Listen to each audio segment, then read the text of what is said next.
I hit the button. We are live. Um, Thanks guys for being here. I don't actually know how many people we have watching. If you are watching on Twitter, I may not see your comments. You may want to come into the YouTube chat if you enjoy that sort of thing. I always enjoy watching live streams. Oh wow, I think this is going off without any technical issues, which is crazy. Um, but yeah, as normal, coming at you on Sunday night, no intro because I don't like to waste your time. It's totally not because I'm lazy. Um, but anyway, I don't know who I'm having next week. I've been in talks with somebody, but they may not be able to, so I don't want to say anything quite yet. So I am here with AJ Pickett. AJ, It's me. before we get, yes, AJ, who are you? What do you do? Tell us about yourself. I'm a mild-mannered dire halfling from New Zealand, hence a weird accent. I've been making YouTube videos for quite a while, around about 10 years or so, I think. 6 of those have been full-time professional as a job. I quit a perfectly good job in a genetics laboratory to do this, believe it or not. And I was first published. I sent in a article to the Rifter magazine for Palladium Books back in 2000 and was published in 2003. So that is a good story in itself. Of don't expect your submitted works to be published even the same year or the next year. Sometimes wait 3 years before it actually pops into an article somewhere. But it was published. I've still got it. So you see this cover somewhere in there. And yeah, I've contributed to many different things. The Through the Veil series, the Feywild series, that was the Red Tavern writing workshop, a bunch of very talented writers who worked on that. I did the forward for one of those. Jordan, the PH is silent, did the forward for another one of those. I've contributed to the Quintessential Guide to Monsters, Heroes of Frozen Far, and various other things. I was also one of the law consultants, I think the law consultant for the dismally bad Dark Alliance game, which came out before Baldur's Gate absolutely blew everybody's socks off. Oh God, I wish I was a consultant with Larian Studios. Right?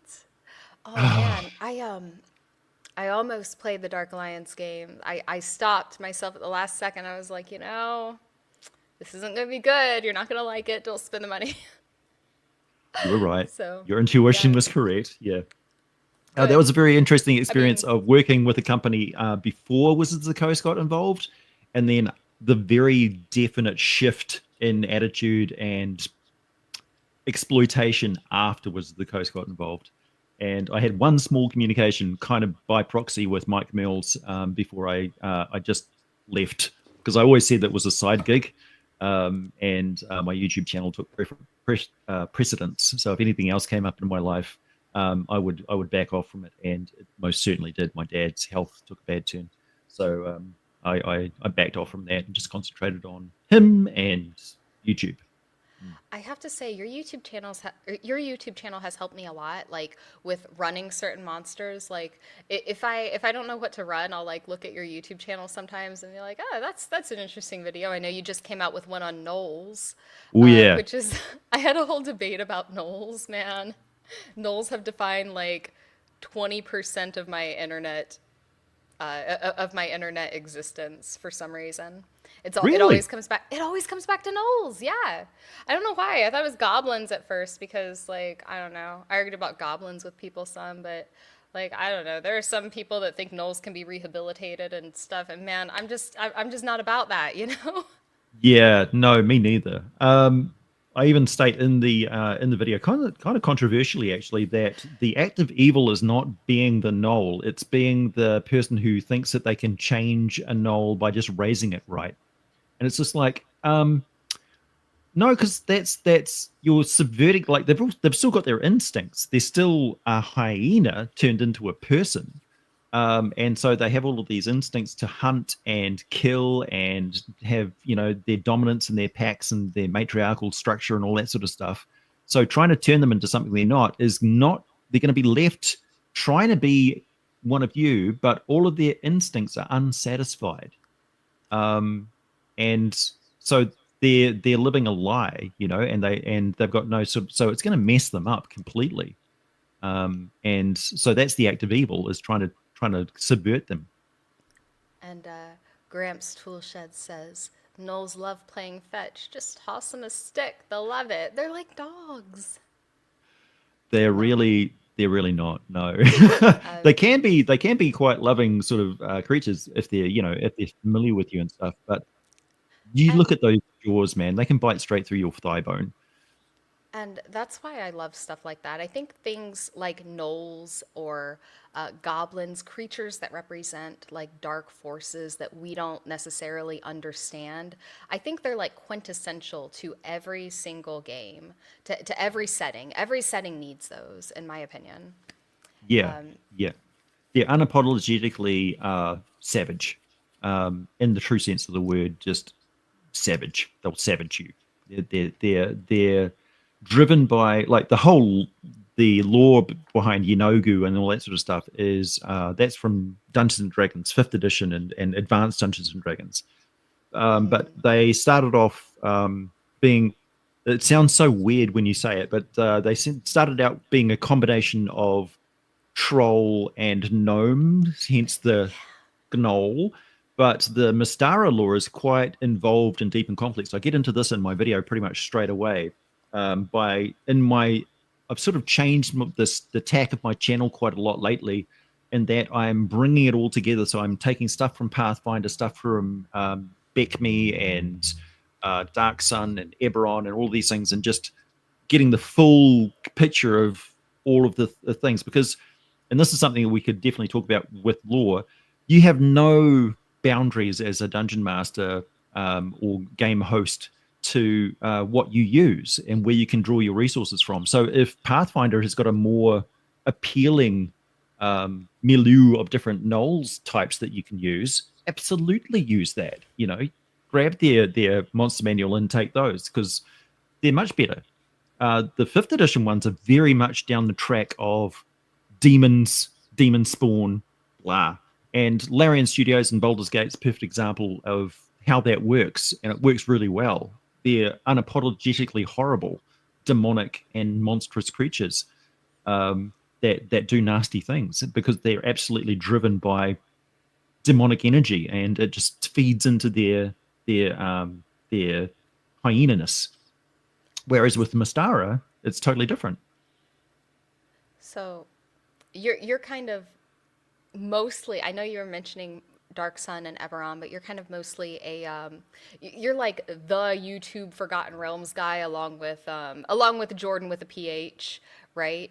So, Yeah, and I know that's probably because the Forgotten Realms videos get clicks. I'm sure they do. There's a larger audience for it. But yeah. my question is, what setting do you prefer to run and play in? Is it Forgotten Realms because you know so much about it, or do you have another setting, or do you prefer like a homebrew?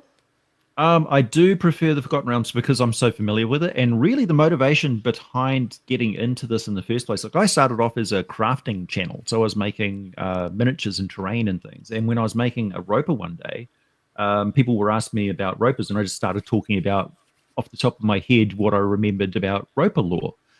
And it sort of just snowballed from there, because you just follow what people like to watch. And yeah, and so then I thought, well, what's the topic that I'm really passionate about learning? Because that intimidation factor of all of those really thick books of lore on Forgotten Realms, and you've like this complicated map, and you're just like, where the hell is Cormier? And I remember there was some place called Vasa somewhere, and you're just searching and hunting and pecking around the map, because it's just so huge. It's 50 years of work, and it's really intimidating to people when they're looking at that big body of information. It's like, where do you start? I thought, well, that's basically Monsters and Forgotten Realms is an unlimited amount of videos that I could make. So I'll never be searching for inspiration about what to make a video about next week, which is a huge thing as a YouTuber. That you get to pick and Oh choose yeah. what topic you cover. And so it was just the convenience of it, really. And the challenge to me was, well, if I'm going to do this for however many years it takes, then I might as well learn something in the process and become like an expert on the Forgotten Realms. And here we are. Okay. I've run several games in the Forgotten Realms. I will say, I actually like Forgotten Realms up to about, I want to say maybe about fifth edition is when I stopped kind of enjoying Forgotten Realms so much because I think some of the second and third edition Forgotten Realms stuff is amazing. Yeah. But you know what the most frustrating thing is about running Forgotten Realms? It is running for someone who knows more about Forgotten Realms than you. Yeah. Because, man, but like the advantage to it is you don't really have to make anything up, and sometimes I like making stuff up. I told you before the show I'm mostly kind of a math and mechanics person, and so it kind of helps me to outsource some of my lore to my players because I'm good at game management and running a game, but sometimes my writing and my lore can be kind of lackluster on its own. But I'm really good at combining what other people make, right? But see, the advantage to running the Forgotten Realms is that you can like, you're like, oh, I wonder what's at this random baker shop on Slut Street, which is a street I'm sure you It really know. is. Yeah. And you can like look it up and oh, look, there's like entire lore written out for that. That's amazing. That's really Mm. easy. I don't have to make anything up. But you still can. And I mean, I think so. I think it's actually good for things like that. My main complaint about it, though, I will say, is that there are too many epic level characters in the world and there's too much stuff going on and it seems overwritten at points to the point where it's hard for like your epic level PCs to make a difference in the world or make any sort of meaningful change. That Right. would be my big complaint about it. But that said, I actually like it up until about 2016. Real quick, Michael Dale, thank you so much for the $10. He says, AJ, what is your favorite area to game in the Forgotten Realms? Is there an area you feel doesn't get enough love or has untapped or unrealized potential? Yes, as you can tell by the head jolting metal nodding there, the southern coast of the Forgotten Realms is woefully underutilized, and at the moment, on the far side of the Sea of Fallen Stars, we have the old empires, which really don't get any attention in fifth edition at all, and the land of Murgome, which is where the dragon princedoms have formed most recently. So the Dragon Rage mythal is now done and dusted. Dragons are now free to associate without the fear of going mad periodically and killing all each other. And there was a plague that happened in a mountain range around there that separates that area from like Karatura on the other side of the continent. And this blue dragon just sort of landed in the middle of one of these horse lord villages. Think Cossack sort of thing, and just took over and decided that he wasn't going to kill everybody. And because the villagers came out and just started worshiping him and giving him everything he wanted, out of fear of their lives. And he was like, "This is pretty cushy." And then other dragons followed suit. And next thing you know, you've got a green dragon over there, and you've got a bronze dragon over there, and you've got a silver dragon. Well, maybe not a silver dragon. You've got various other dragons who all sort of get in on this game, which is okay, we won't openly ever attack each other because we don't want to present the peons, the humanoids, with any sense of weakness with our solidarity. So we want a united front. But we will do our politics and stuff in the background, and we'll play this game of Zorventhal. This other anyway, it's a bit involved. But from there, if you look at the big map of the continent that Faerun is on, Murgome is smack bang strategically in the middle, and so it's poised to just spread out from there, and the Dragon Empire will slowly encroach its way, maybe rapidly, across the entire Forgotten Realms, with the Sword Coast being the last bastion furthest away from where they are. And yeah, you've got Thay on the border. You've got and so Thaya's like Mordor, right? And except it's like Turkish Mordor. And then you've got the old empires, which is the sort of Middle Eastern deserty Egyptian sort of theme stuff. That's where you get Dragonborn and stuff. And then smack dang over a big grassland, which is like Rohirrim, you've got a little mountain range full of goblins and nasty things, and giants and Wurzel Gummidge sort of stuff, and then you've got the Shire, which is Lurin, which is where all the hobbits are. So it's you got Lord of the Rings right there with Smaug is actually a kingdom of dragons. So it's it's all just sitting there waiting like a ripe fruit to use to set an epic campaign there. I had no There you go. idea about any of that. I've read books that were pertinent to areas I wanted to run in Forgotten Realms. I haven't run Forgotten Realms in about maybe 3 years now. I've mostly been focused on my Godstein, which I don't know if you know anything about that. I won't talk your ear off about it. But I will say my favorite area in Forgotten Realms has always been Karatur. Mm. I really like the flavor. I think the Eastern flavor is very cool. And I can't remember the name of it off the top of my head because it's been so long since I've run or read about it. But there's like this really small like domain of dread that I think is linked to Karatur with, I think there's like some ghost lady there who is obsessed with the number four, which has like some basis in Chinese mythos. I can't remember her name.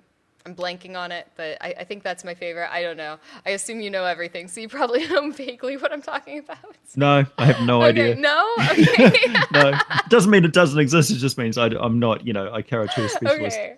Yeah, Yeah, yeah. Karatur fascinates me because I'm a big Palladium books fan, and Kevin Sembita and various other writers did a really good sort of, well, I think it was really good take on Taoist mythology and mythos, and the like you got a guy who'll wrestle a demon and force it to submit by pinching it, and the demons can be redeemed and become good guys, or good guys can fall and become unbalanced in chi and become demons, which you see in Big Trouble in Little China, for instance, which is a really good sort of east-west sort of story that I think was supposed to originally be a western. But yeah, Karatura is just like that. And sort of on the border, you've got the horse lords, which is sort of like the Huns, and then you've got up the top there is where you get the kung fu western sort of thing going on, because you've got these crime lords and gangs. Think what's that movie? The really funny kung fu parody movie. Kung Pao Enter the Fist.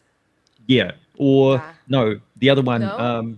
Yeah, it was the little village and the axe I gang, I don't and know. there was these old masters who were like kung fu masters who were just sort of just slumming it in the village, and yeah, it's just sort of that. It's like, oh, he knows the seven hands technique or something like that, and Kung Fu yeah, it's Hustle.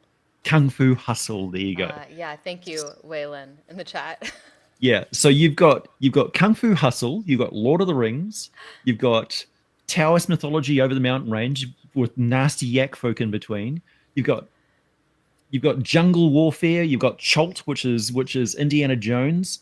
You've got the hustle and bustle and heists and all that sort of stuff going on with the Sword Coast, but Now, also barbarians of the north up around 10 towns. So it's like, what sort of game do you want to play? Where are you going to go? that's so much though. That's intimidating for like, especially if somebody's getting into like running games. I can see someone looking at Forgotten Realms and being like, "That's too much. There's Mm, too much going on here. I'm not gonna learn all of it, and I can't deal with it." How important is it to know the lore in a setting that you're going to run? not at all. So I not didn't at all. expect that answer. No. So particularly, and this is really like, what is lore? Lore is just a tool. It's a resource, right? And as soon as you start to play in the Forgotten Realms, it's yours. It's not anybody else's Forgotten Realms. So it's changed because of your agency. Because here's the important thing: old school D&D, and particularly old school style OSR type style DMs, the dungeon masters, who refer to themselves as a referee, so very Gygaxian. They come from like with when you were talking with Critical Dom, and he said that the roots of Dungeons and Dragons, well, Dungeons and Dragons is rooted in wargaming because that's the audience that it was introduced to. So it had to be like 70% wargaming and 30% Lord of the Rings or Moorcock and all that sort of stuff. So war games, you need you don't necessarily need a referee per se, but if you've got two players, the rules are the referee, and you know you're stopping and okay, it's like how far is it from here to there, and what does the rules say about that and that sort of thing. So it's a very different vibe to collective storytelling, and so collective storytelling was tacked on to chainmail and that sort of stuff. But as we go through the 50 years that it's been, it's adapted, and I feel personally that a lot of that is just baggage. Like the wargaming is just baggage to a large extent that that we're too scared to drop and get rid of. And really, as a dungeon master, you're more like the host of a party, and you're having a game as well. Like look at it this way: when you're making a character, for instance, you've got the player's handbook, and there's tons and tons of options in there. You've got lots and lots of things to choose from, and there's tons of information about wizards, and there's tons of information about clerics and all that sort of stuff. So that's kind of intimidating, but you don't have to use all of it. And is your cat doing something? Yeah. She's about to knock something really bad off. 1 second. I have to deal with my cats. I'm Sure. sorry. I have a cat myself. I have no idea where he is. Get down. What are you doing? What are you doing?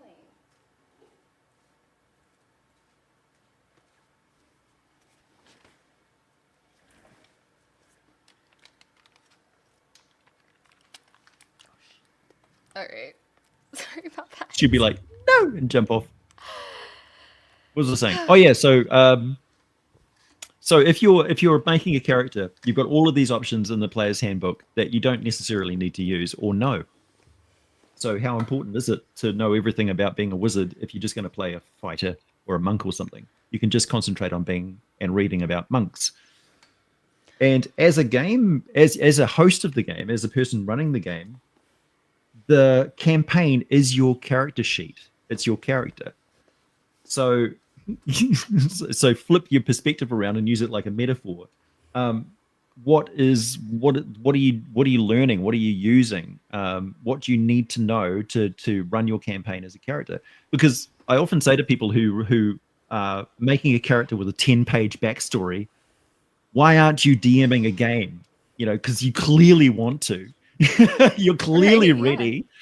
It's like you're writing a backstory that's basically a campaign in itself, you know, and you want to wedge that into somebody else's game.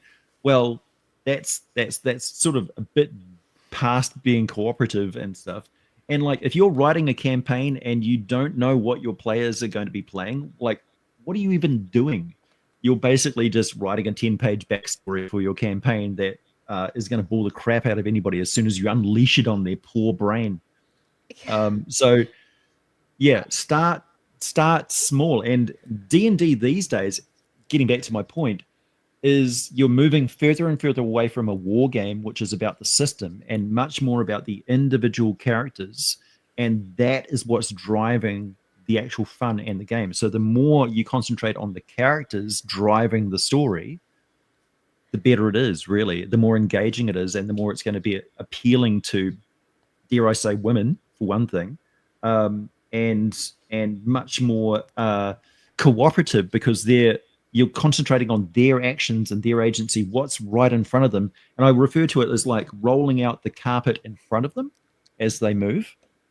So the lore is just unfolding. And so it's like, okay, where exactly are you? Put a dart on the map. What do I need around here? Do I have existing things in the lore that I can put in here? Oh no, well, there's that which is over there. I'm going to take that and put it there. I'm going to take that and put it there. And I want them to run into it straight away, not march through 20 miles of tundra just to get there. You know, oh, it's a survival game. It's like boring.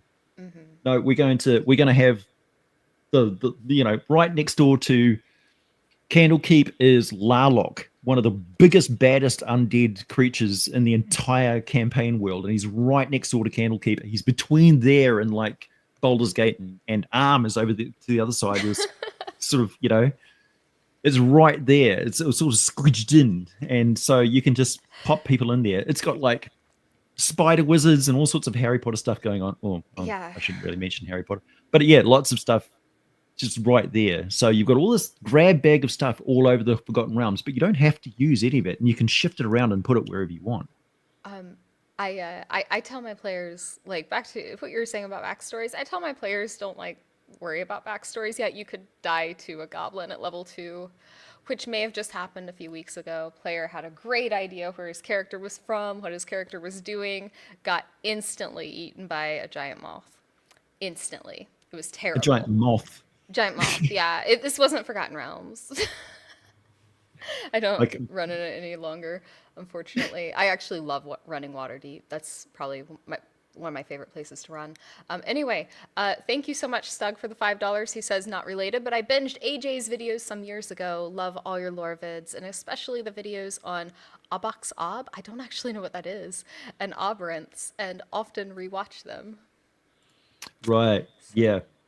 He's the basically the driving force behind the Abyss. Okay. So he got double crossed by the Queen of Chaos, who basically stabbed him in the back, and caused the Abyss to stop rampantly growing through the multiverse. You were referred to in chat as a drow enthusiast, and now I'm wondering, who's your favorite drow, and why is it Jarlaxle? Jarlaxle is cool. He's definitely one of the more. Yeah. I had a crush on Jarlaxle when I was in high school and read the books, and that crush persisted until I was like 30. So. I mean, he is. Who's the vampire guy from Baldur's Gate? Astarion. I don't remember. Oh yeah, no. He's no, different vibes. Definitely different vibes. Yeah. No, I'm not an Astarion person. I'm a Jarlaxle person. Yeah, he's not quite as metrosexual, but he's definitely flamboyant. But also bear in mind that the sexuality of drow is quite fluid, you could say. Yeah. Just on a daily basis, and they take a lot of drugs. Yeah. It's like I don't remember that from the Dark Elf trilogy. But well, I mean, they deal with a lot of poisons and things like that. So, and they mostly deal with matriarchy and like really hardcore religious zealots in that particular location. Like Menzoberranzan is just one drow city. It's not the drow city. It's the only one I can name. True. Yeah, but there's whole different cultures of the drow. Yeah. Also, I have to say that it's perfectly fine to say dro, because the word that it's derived from in Elven is dero, which means traitor, scum. Yeah, so it's actually perfectly fine to say dro as well as drow, but I think it's generally accepted by most people that drow is the most common usage of the word. Yeah, I've heard it both ways. I think drow is generally, it has like this sinister feeling to the word, and I like drow. That. Yeah. It sounds like that sounds like what the dwarves would call them. Drow. Yeah. Not drow. Yeah, drow. Yeah. If it sounds more dwarf, I like it. I've always been a dwarf person. So I have to go back like 10 minutes here, because you said something that blew my mind. Your entire YouTube channel almost is dedicated to explaining lore and the lore of Forgotten Realms. And then when I asked you, how important is it that DMs know the lore, your answer is not at all. Not at all. That's wild to me. I like the critical analysis of this. I really do. And man, I hadn't realized you watched the you watched my talk with Dominic. That was a great one.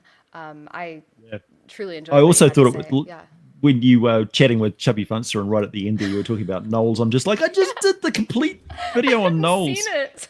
That was so funny. Yeah, so I was just like, oh man, this is what I thought you were like tying into. Oh, speaking of GNOLLS, but no, that was, I hadn't seen it yet. I mean, I didn't know. Yeah, so Um, mhm. yeah, I'm very much delving into like the darker and more subversive lore on my channel at the moment, and that's um it kind of like people are used to me being very by the book and researching all that sort of stuff, and now with my channel, I'm spinning it to being more I'm developing the lore. I'm pulling it all together from various sources and presenting more of a sort of campaign. And so it's not necessarily all completely by the book and restricted to just published material. I'm also just riffing on it freely.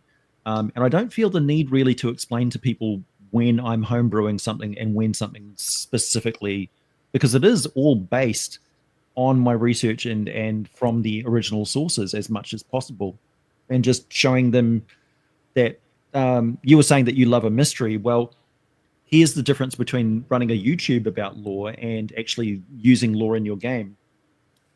I'm presenting entertainment, and so I'm delving into that. The people that want the 10-page backstory, because a lot of people that listen to my videos don't actually play D&D. They just listen to it like a story, and my soothing sort of voice in the background when they're driving a car or going to work or doing work, and that sort of stuff. And that's perfectly fine. I've been referred to as the Bob Ross of D&D. You know, put a Hmm. pretty little dungeon here, or Oh, some, I like that. just draw some Um, mountains. so I have to know because you've dug into this. You know all sorts of lore about monsters, about areas. I'm a monster person. I love monsters. I like cool monsters. Um, can you?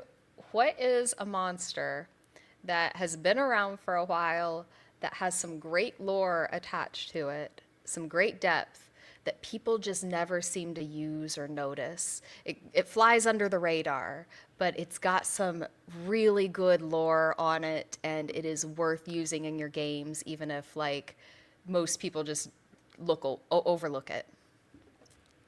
The flump or the flail snail. No.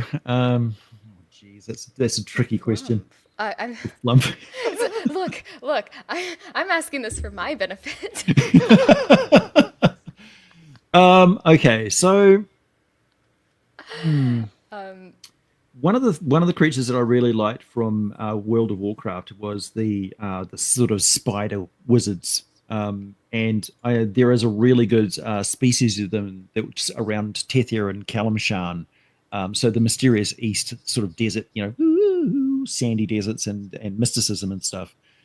And so I think they can pop up anywhere because they're subterranean, and they're hunted, and they're very potentially powerful because they're multi armed spellcasting spiders.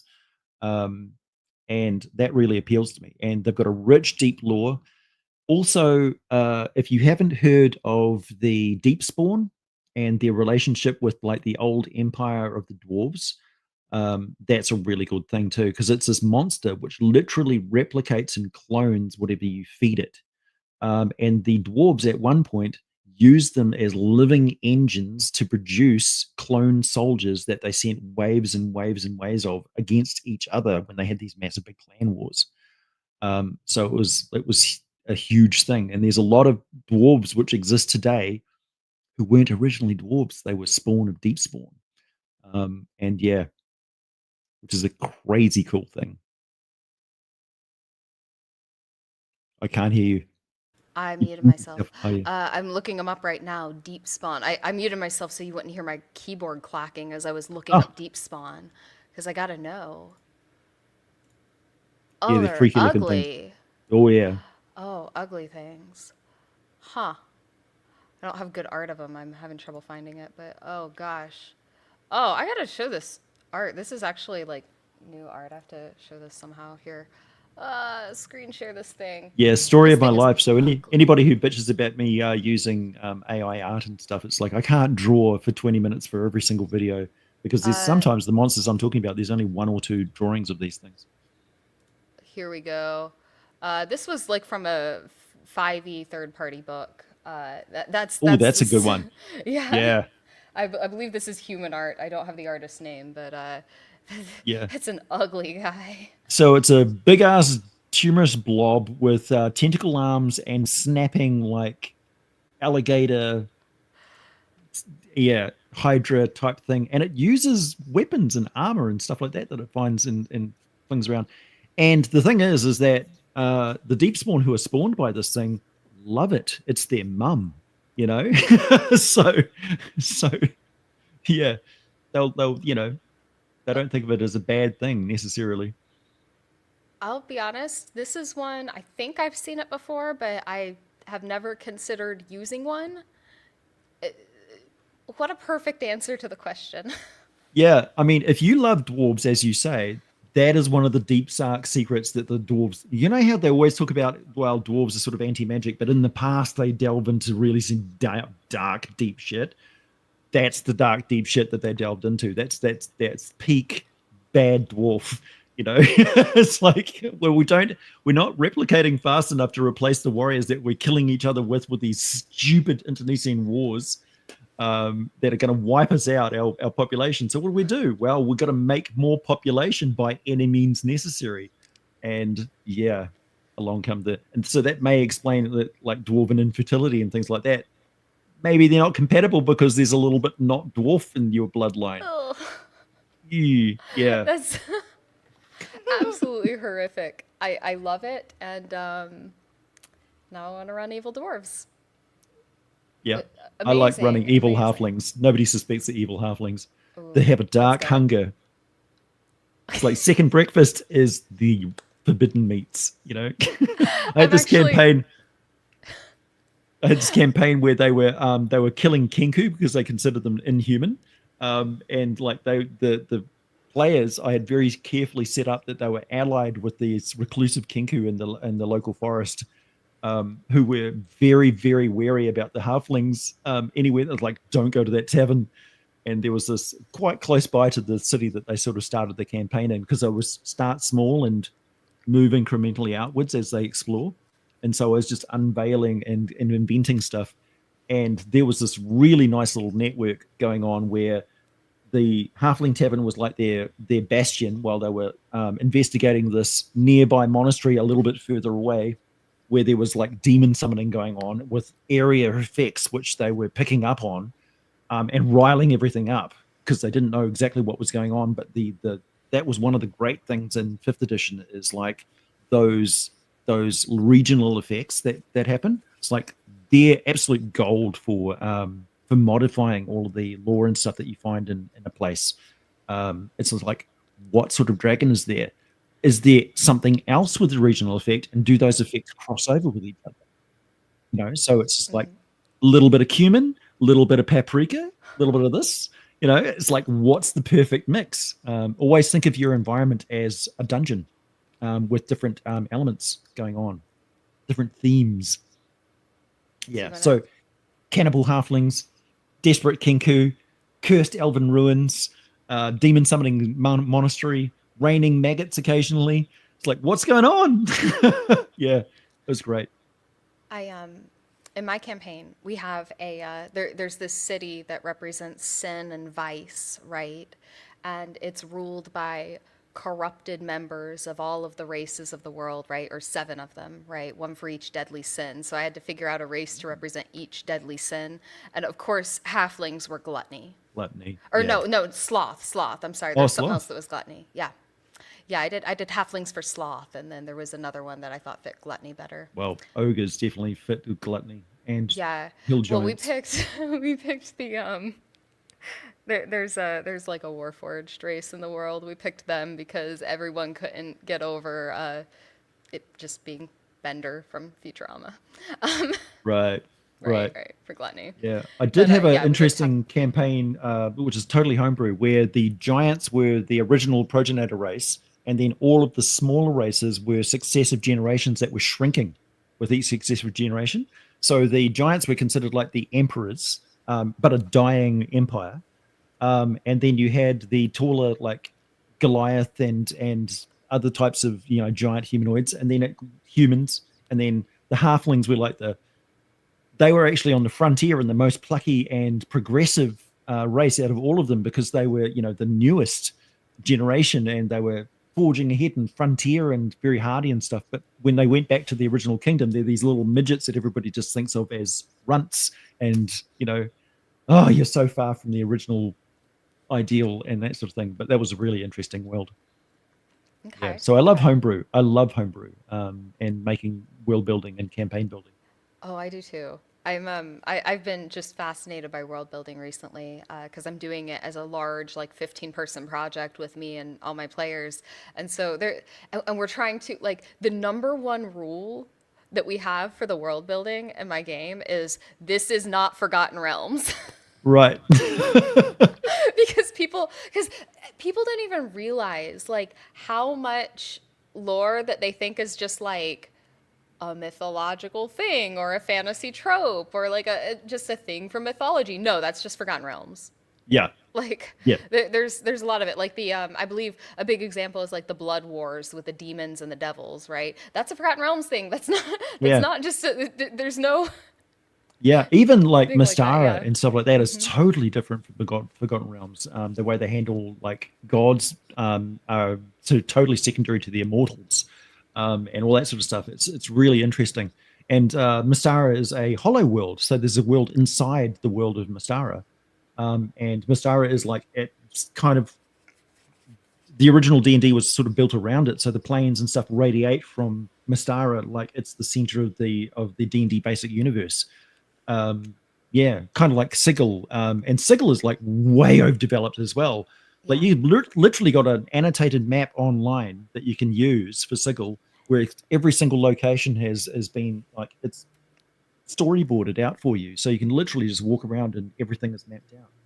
Yeah, um there's one like that for I think Waterdeep too. I've yeah, taken a look at that. Yeah. yeah, Um, but we were going to talk about random roll tables, and I'm a yes. big fan of. Okay, so say you get ChatGPT and you say, okay, give me a list of 100 different medieval professions and possible shops, and make a random roll table of 100, maybe even 1,000 different. Can Because it you do just that? roll. Oh yeah, you just Oh, roll I didn't four. even know it could Yeah, do that. yeah, yeah. It can do that. I haven't I would played say, much with it. yeah, make a list. It's always very lazy. So generative AI is you always got to basically rewrite most of the stuff it does anyway, but Okay. it'll do the grunt work for you. And you say, okay, now you've got a random roll table and you've got a map, and maps of fantasy maps have always just got square boxes for all the different buildings. And then as your players move their way through the city, you roll on the table. It's got number 66. It's a haberdashery. It's a haberdashery of slightly magical malfunctioning hats.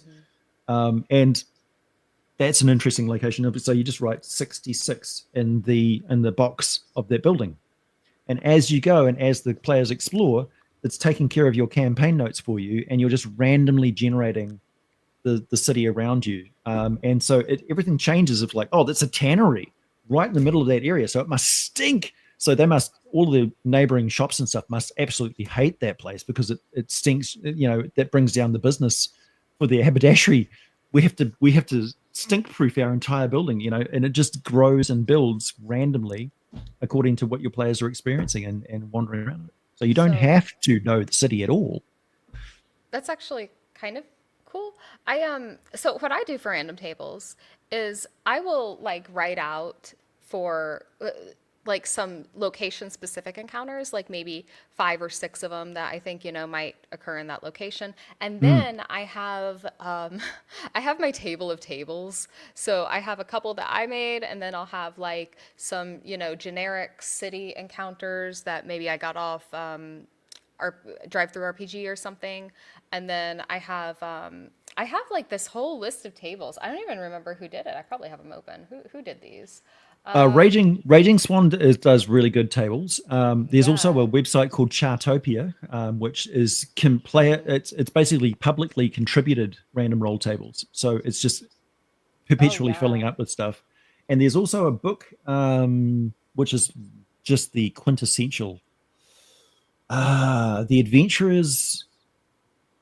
Builder's Handbook or something or other. The Ultimate Adventurers Handbook. Yeah, I use that. I use that one a Right, lot. right, That's yeah. actually It's my favorite one. Yeah, the It's not the original version of that is much better in print really. form. If you Okay. just yeah, because it's much more condensed the text, so it's not so much leafing through it's largely the same content, but like the modern one is something like 500 pages and the original one is like 300 pages. But it doesn't have all of that extra text down the side with inspirational words and things like that in there. Yeah, I like So those because yeah, they've sparked entire adventures before. I'm not even joking. right. Yeah, it's just pure Yeah. inspiration. Yeah. Yeah. So my favorite type of tables, I have to say, because I love random tables. I think random tables are. I think everybody here probably knows my opinion on random tables. I think they're fantastic for spawning adventures, for exercising your creativity, because you have to you might roll like here. I'm gonna roll on a random table right now. Do I have any dice? I don't have dice. Okay, I'm not gonna roll on a random table right now. I don't have any Well, you can just dice ask because me for a I'm a random fake number gamer. All right, give me a number. between one and what? Ooh, 20. 19. 19. All right. So we have 2d4 kobolds, and give me another number. 1 and 20. 6. 6. We are at an ivory-covered fountain among rows of pink flowers, and give me another number. Uh, 16. 16. And there is also a memorial listing locals who died in an ancient war. So we have kobolds that are defacing this memorial. Right. They're about to be attacked by a predatory plant, which is called shit. What's it called? It's got yellow flowers. It's got yellow flowers, and well, there's a trifrond, which has got 3 different flowers that have 3 different effects, which is quite nasty. The yellow. Yeah. Somebody in chat will be able to answer it. Yeah, I think we have a group of kobolds defacing a war memorial is our encounter. I like that. I like the multiple tables that you can put together, and you're like, okay, this makes sense. Now we know who the war memorial's to because we know the lore, and we know in our world who the war has been fought by, so we can easily fit that in. That took 0 creative strain. Very simple. Yeah. I love stuff like that. I Oh think yeah, it sparks lots of different ideas. Like for instance, we have Anzac Day here, which is symbolized by the poppies because poppies grew along in the fields of Gallipoli, and so everybody wears a symbolic poppy. So if that monument has got a particular plant on there and flowers, those flowers could be representative and carefully grown by caretakers there, and it'll be a great offence around that time of that memorial day to damage any of those flowers. So the kobolds might be vandalizing the flowers. Yeah, we've just added to the lore. Easy. Exactly. Yeah. I love stuff like that. That's like my favorite thing. Yeah. So, I mean, my videos, I'm inspiring and I'm giving examples of how you use lore. And I'm leaning more into that these days than just rote telling you about stuff that's been written, 40 or 50 years ago. And it's a living campaign world, and it's perfectly okay to ad lib and make it your own. There is no such thing as cohesive canon, by the book, 100%. This is the way it is, Forgotten Realms. That doesn't exist, and none of the authors will tell you it does. None of the people who have studied the Forgotten Realms will tell you that there's a cohesive 100%. This is it. This is the definitive Forgotten Realms. It doesn't exist.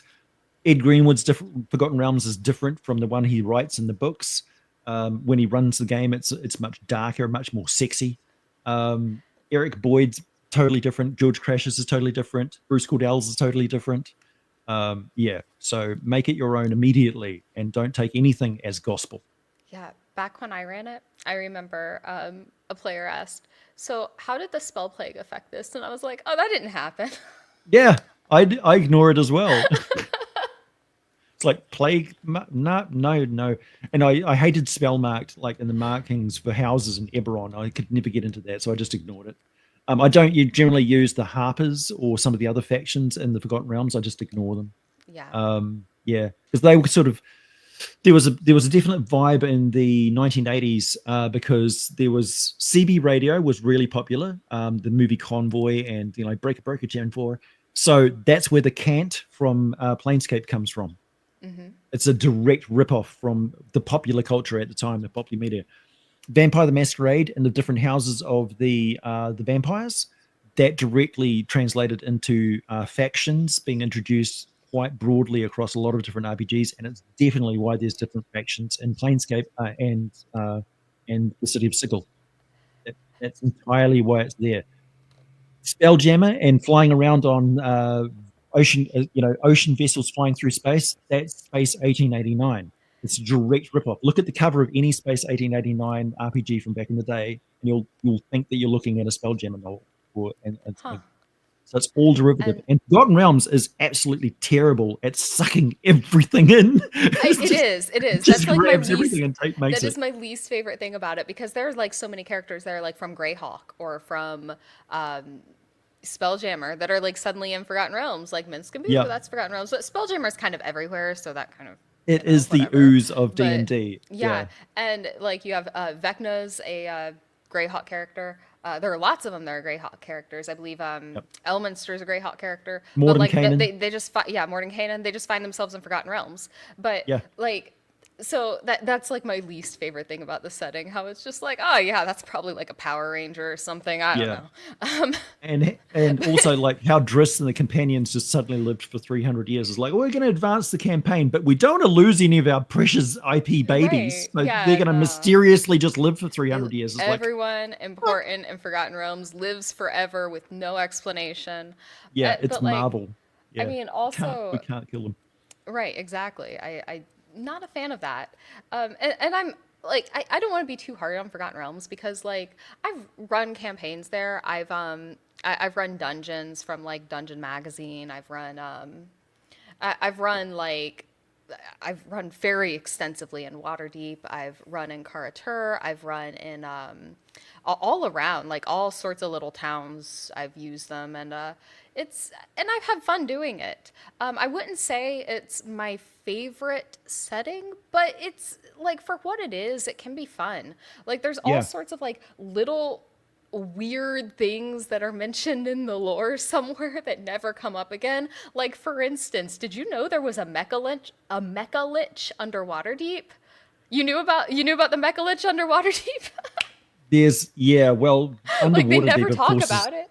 is Undermountain. It's one of the mega No, it's not. dungeon. No, no, no, no. Not even in water. I almost called it watermelon. Why did I almost say not even in Undermountain. Like it's not in Undermountain. But there's a Mecha Lich, like just right under Waterdeep, like in the City of the Dead. He just lives there. So not even in Skullport. Not even in Man, Skullport. It's in the City of the Dead. They just never mention him. wow. There is a Like brass. There's a brass lich as well. Yeah, there's all sorts of different liches. So yeah, they're yeah. one of There's the. like I counted like 12 or so liches in Waterdeep. Like just in that one city in Forgotten Realms. There's like the Moon Lady. I forget her name. You know what I'm talking about, the Moon Lady. Yep. Don't There's even get the me started on Thay. I mean, Thay right. is Yeah. it's a necrop, or I don't know what you call a government run by undead people. Gosh, what's the Moon Lady's Necropoly? name? I don't know. I've like so forgotten her name. There's the like fairy looking transmutation lich with like this really cute body that's like because she like changed herself and stuff. I think she's in Undermountain. Undermountain doesn't count. Yeah, yeah. Well, a lich can look like a lich is a mage, so they can look like anything. Mages are like your get out of jail free card. It just look like anything. Mr. My Welsh says favorite though, nobody beats the transdimensional radioactive Scottish necromancer lich. I hope that's not real. Um, that's probably him. It's probably his character. Yeah, I have a myself. I have an alter ego in the Forgotten Realms. So when I'm narrating the stories and stuff, because quite often I'll slip into like a first person perspective when I'm talking about a creature. Like I just sort of like telling a story. And the Sage of Candlekeep. I've got a specific place in Candlekeep that I have my quarters. I've now also got a tower over in the island of Mintan. Because my character's ascended to immortality through the proper old school Mystara Beckney style way. So I did it all legit, okay. narratively. And that gives him an excuse to now he's getting like multi-dimensional and pulling in all the different resources and stuff and getting darker in my content. So yeah, And so that's why That's and ultimately what we were talking about is actually why I moved away from running in Forgotten Realms, because it seemed there's stuff everywhere, which is really cool, but it doesn't really leave space for players to grow and conquer. And it makes it into less of an eventual like war game almost, as you have characters leveling up and suddenly leading cities and towns and becoming the kings and conquerors of the world. Hmm. And it doesn't leave as much room for that as I would like, which is why I almost prefer now to run in in maps that have large portions of the world that are unconquered, unexplored, which isn't really compatible so much with this with the time period I'm running in now. Because right now my game takes place in like a Victorian time period Mm. fantasy. So we have like steam engines and some amount of technological advancements. So it's like hard to so it's hard to like fit that in with like unconquered areas, right? But still, I like a world without a copious amount. Like there can be some high level NPCs, but there needs to be an eventual. They have to die. There Mm. needs to be an eventual void for me, for the player characters to rise up and fill and take control of that area. That is very important to me with the setting I've found, which is unfortunately something that Forgotten Realms is lacking in, just by virtue of having too much stuff. Yeah, its whole vibe, if I could say it has got an overarching vibe in all its dizzying variety, is that it's layer upon layer upon layer of history. So it's got much deeper history than even our culture, our civilization does. You know, going back 30,000 years of recorded history and stuff. The best resource really for if you're getting into the Forgotten Realms lore is the grand history of the realms, because it gives you an entire timeline of everything that sort of happened up to then, so you can just delve through it. Because it's a whole the whole shtick is okay. We've got a little village somewhere in this, you know, Cormier or wherever it is, or the border kingdoms or something. So you've got a little kingdom over here, little kingdom over here. They've got knights and petty sort of squabbles going on, but they're resting on top of layer upon layer of dungeons. And exploration is you go underground when you want to, you know, go into the deep and dark and horrible places of the world. So there's your Minas Tirith and there's your, you know, Ungoliant and all that sort of stuff. It's right there, and you can't throw a stone in the Forgotten Realms without uncovering this dagger +1. Oh, but it's not just a +1 dagger. It's not just a ring of invisibility. No, no, no. It's the One Ring. You know, and there's a Dark Yeah. Lord who's after this bloody thing. It's like, so you've got, it's as rich as you want it to be, or it's as simple as you want it to be. So you can concentrate on one little part of the Forgotten Realms, this, and this, or you can get really rich and diverse. And there are big grasslands and big steppes and unchained, you know, the whole spine of the world mountains, the Anarok Desert, and all that sort of stuff. So you can go out and explore these places. But with the Forgotten Realms, it's all been done and seen and trodden over many, many, many times. And there's, you know, layers upon layers of history. So you're right. You don't get that uncharted. This is the first time we've broken into the wilderness and explored these races of creatures that have never seen a human or a dwarf before. There's no dwarves. There's no elves. You know, it's, you know, this is uncharted territory. Or this is like, imagine being the first human to ever encounter a dwarf. You just can't do that in the Forgotten Realms. So it's just like, no, it doesn't have that. And so it doesn't have that vibe. You're right. You're right. See that, and I do like Forgotten Realms. I enjoyed the Driz series, the Dark Elf trilogy. I enjoyed the Legacy of the Crystal Shard, but I mean, when it comes down to it, it's like I had fun running Forgotten Realms. I had a great time running Forgotten Realms, but it seemed to lack substance just by lacking that big empty void, the power vacuum.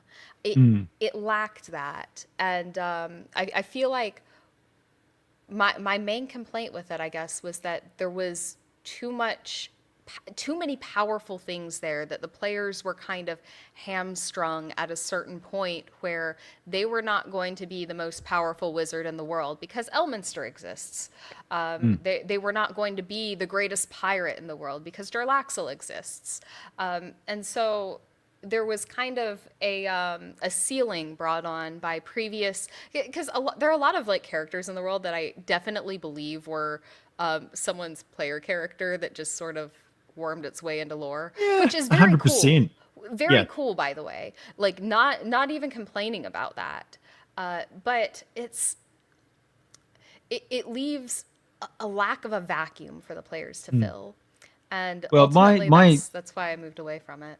my best suggestion comes straight from Star Wars is there's always a bigger fish, right? So if you've got a Yeah. pesky kingdom and an Elminster and stuff in the way, wake up a couple of dragons, have them raise the place in their petty squabbles or mating habits, kill everybody involved, and then go and establish yourself in a burned out crater where they used to be. Fair enough. I mean there are definitely ways around it, and I'm not saying it's a bad setting. I thoroughly enjoy my time with it. But that's but that was always my biggest complaint about it. Now, I will say, I don't see Undermountain a lot come up on people's favorite mega dungeons. Whenever I hear about people's favorite mega dungeons, I hear about Stonehell, I hear about Dwemer I hear about Barmaze.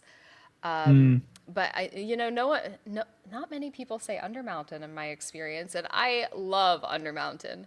Undermountain yeah. was so much fun for me, but like ultimately,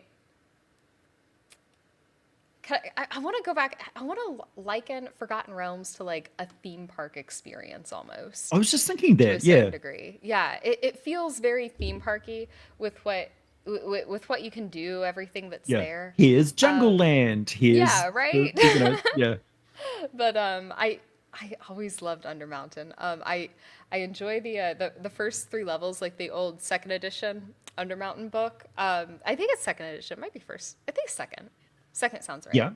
Yeah. Yeah. Um, I enjoy that.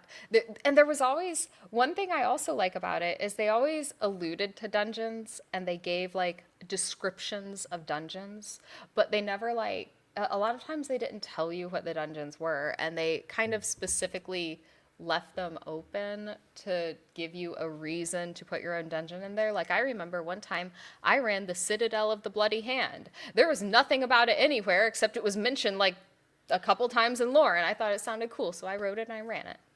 I put Right. Slot in there because Slot are one of my favorite monsters. Oh, Slider awesome. I know. Yeah. Yeah. They're just random incarnate. I ran a game where there was a player character who was a Slard who was masquerading as another species. And there was a green Slard Time Lord, basically Doctor Who. Yeah. So It's so good. it's great. Just they just fit perfectly. Mm. I liked so they're one of my favorite monsters. I want to get back to monsters because we kind of shared some of what you enjoy in monsters. My favorite monsters for sure are I love running Slods, Kuatoa, and oh, there's another one that I forgot, so I guess it's not my favorite. Ripley's and Yeah, Grungs and yeah, and I Bullywugs. Yeah, no all of the froggy the ones. amphibious ones, yeah. Yeah. No, I really love Slods because like I like having like a gray Slod, and like they're shape changers, right? So but they're like from this chaos realm. So Mm. when I run a gray Slod, I run it like a human, but he's never actually met a human. He just like has read about them. So like it'll Huma? just be like a weird human trying to do human things. Like, have I showed you my collection of forks? Yeah. They're right over here. Like just very Meanwhile, the weird grey slides stuff. up. Do you know how to do tongue massage? I can't. Yeah, with your Yeah. little pink fingers. Yeah. And of course, like they don't move their mouths when they talk. They just smile real big, and you hear them in your head and stuff. Right, So right, right. that's how I Yeah. like running them. They're extremely silly monsters to run, but they always get a reaction. I always love it.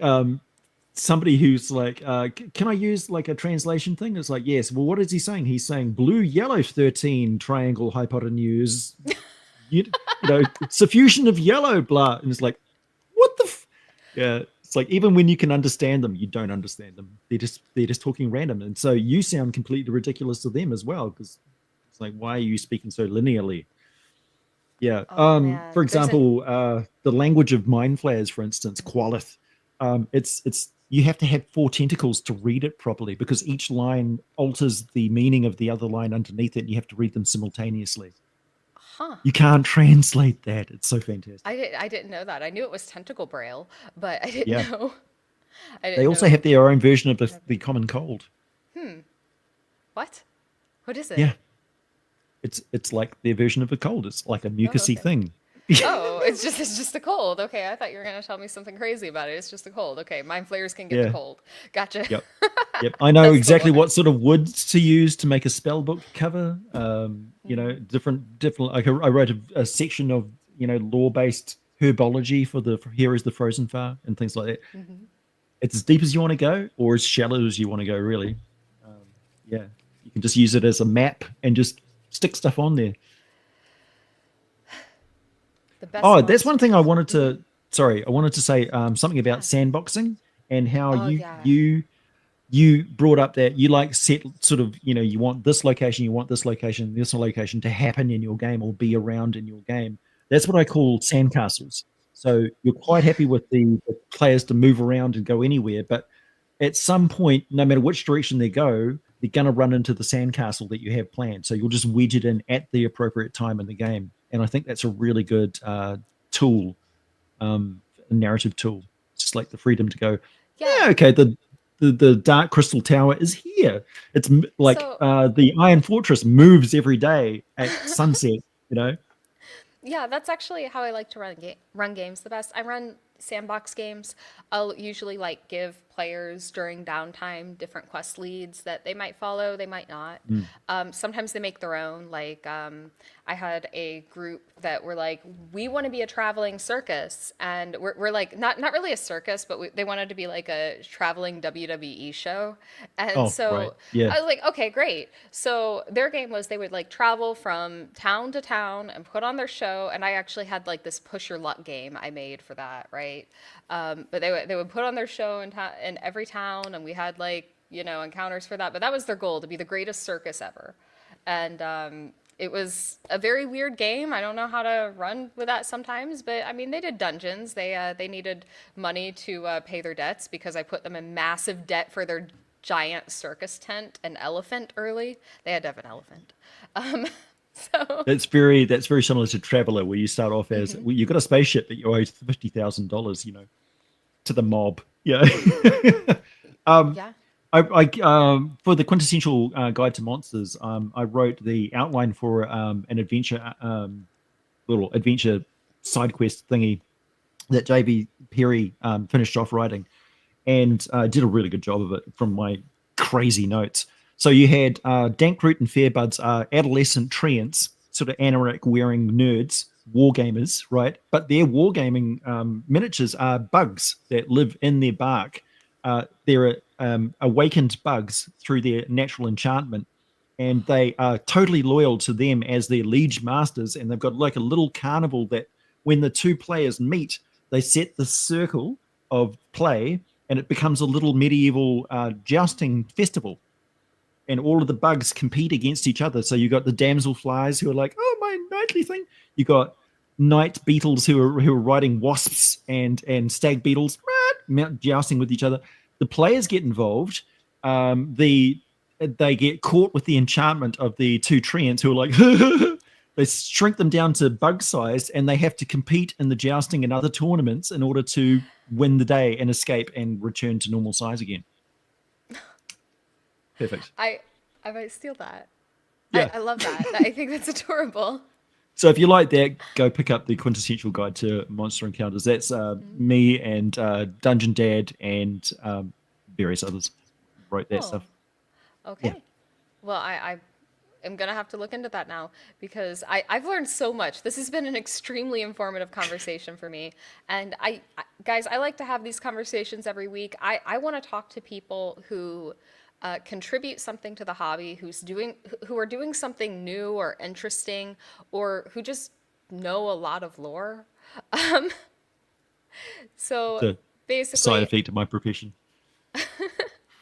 if you guys know somebody like that who you think would be interesting to have a conversation with here, because that's what I like to do, because this is as much for me to learn things as it is for you guys, because I have talked to so many interesting people on this channel now. I couldn't be luckier that like people like want to talk to me. I think that's really cool. So if you guys know anybody who would be a good pick or interested, DM me, let me know. I do. I know. Oh, who? Can I Who? can I call somebody out? Yeah, call someone out. Phil Kearney, you should definitely be on here. He's doing some game design for using fifth edition mechanics, but incorporating Magic the Gathering and the five color mana system. Okay. Absolutely fantastic. You would love it because it's very it's just beautiful, elegant game design. You That are was making really rich. a lot of assumptions about my knowledge on Magic the Gathering. Well, he's the perfect. He's incredibly. He's very charismatic and massively passionate game designer, and he's got huge workout output. He's just I'm in awe of him, really. I'll have to reach out to him. That's the scariest part of this is asking people, which is He's also a really nice guy. okay. I will reach out to him then. Anyway, I'm going to go ahead and bring us to a close, but real quick before I do, um, is there anything that you wanted to talk about that I did not bring up and that did not get brought up? An entire list of stuff that I had to Oh, talk about. what? Okay, never mind. We're going to be here for like 3 more hours. Okay. We'll have to do this again one day. Dude, I just don't take notes. I just let the conversation flow because, man, I have interesting enough people on. I don't know where it's going to go, and I love it. Yeah, I feel like I could have talked for another hour at least. Yeah. I try to keep it to like an hour and a half because, you know, I can't sit still that long. Yeah, your poor brain viewer. I'm so sorry. Just blowing it out with inspiration and No, you ideas. blew my mind. We might have to do it again. I have so many people. I have so many people I want to talk to on this. I'll get you on my channel. How's that? Well, Yes, I'd love to come on your channel. yes. Okay. Let's make it That'd be happen. great. That'd be fantastic. I will. Just let me know. Hook me up. All right. Anyway, guys, thanks for sticking around. I don't know who's gonna be on next week. I'll just swing it. If I have nobody, I'll just do it alone. And we can just chat, I guess. I'm so bad at like one person streams. I can't do it. It's so weird if I'm not talking to anybody. I just talk to the chat really, and yeah. Anybody Yeah. that super chats me, I answer a question. That's what Oh, I for do. sure. But I learned a lot today. I hope you guys did too. Thank you so much, AJ Pickett. I'm a huge fan. This is like actually amazing for me. I'm so glad you agreed to come on. It's a huge honor. Anyway, thanks, guys. I will see you all next week with a special mystery guest. It's so mystery, not even I know it. Anyway, bye, guys.